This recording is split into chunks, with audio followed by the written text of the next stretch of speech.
Sir Surya एक एक करके पूछिए ना।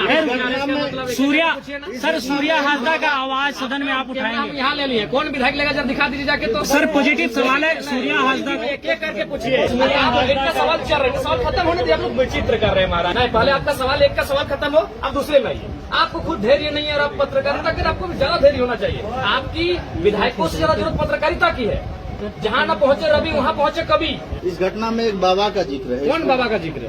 पंकज मिश्रा का जिक्र। इसमें बाबा क्यों जोड़ रहे हैं उसको? नाम बोले नहीं से आप लोग। नहीं, पहला बताओ बाबा कैसे हो गए? क्या वो देवघर के पंडा है जो बाबा बोल रहे हैं? उस पर भी तो कई आरोप हैं। देखिए भैया, तो ये मांग सरकार से करेंगे। आप भी ये मांग सरकार से करेंगे। ये विधायक जांच के लिए आदेश जारी नहीं करवा सकता है। क्या सूर्या हाजदा का सदन में आवाज आप उठाएंगे? देखिए इस बार का ना नेगेटिव पूछे ना, पूछने के लिए मना नहीं है, लेकिन यही सांस आप सरकार से कीजिए। आप कह रहे हैं सरकार आपको बैठने देख सामने। सर सूर्या एक एक करके पूछिए ना। सूर्या सर सूर्या हाजदा का आवाज सदन में आप उठाएंगे? यहाँ ले लिए कौन विधायक लेगा जब दिखा दीजिए जाके। तो सर चलेगा आपका। सर एक पॉजिटिव सवाल है सर। एक एक करके पूछिए। सर पॉजिटिव सवाल है सूर्या हाजदा का। एक एक करके पूछिए। इस घटना में एक बाबा का जिक्र है। जवाब देंगे। इस घटना में एक बाबा का जिक्र है। कौन बाबा का जिक्र है? पंकज मिश्रा का जिक्र। इसमें बाबा क्यों जोड़ रहे हैं उसको? नाम बोले नहीं से आप लोग। नहीं, पहला बताओ बाबा कैसे हो गए? क्या वो देवघर के पंडा है जो बाबा बोल रहे हैं? पंकज मिश्रा ही मामले में पंकज मिश्रा का सब नाम लिया गया। क्यों रंग देते हैं? अगर कोई है दूसरे को व्यक्ति मानिए। जयराम दा, आप उसके बहाने उनके जयराम समाज क्यों? जयराम दा 4 दिनों। अरे आप लोग एक सवाल खत्म नहीं बार बोल रहे हैं। क्या मतलब इस कॉन्फ्रेंस का?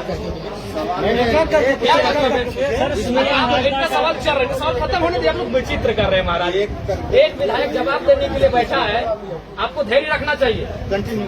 नहीं, पहले आपका सवाल एक का सवाल खत्म हो, अब दूसरे में आइए। आपको खुद धैर्य नहीं है और आप पत्रकारिता के आपको ज्यादा धैर्य होना चाहिए। आपकी विधायकों से ज्यादा जरूरत पत्रकारिता की है। जहाँ न पहुँचे रवि वहाँ पहुँचे कभी यानी कलम। तो आप वहाँ पहुँचेंगे तो आप में धीरज ज्यादा होना चाहिए। हाँ, बाबा नहीं, वो कोई देवघर के बाबा नहीं है। अगर कोई नाम आ रहा है जांच हो, और अगर वो दोषी है तो बिल्कुल उन पे कार्रवाई हो। और उस पे भी तो कई आरोप हैं। देखिए भैया, तो ये मांग सरकार से करेंगे। आप भी ये मांग सरकार से करेंगे।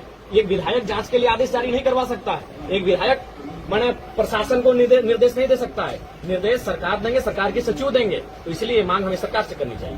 सर सूर्या हाजदा का आवाज आप सदन में उठाएंगे? देखिए इस बार का जो सदन है ये थोड़ा सा कंफ्यूजिंग है। इसके लिए कि विषम गुरु भी नहीं रहे, फिर सदन को हमने स्थगित होते हुए देखा।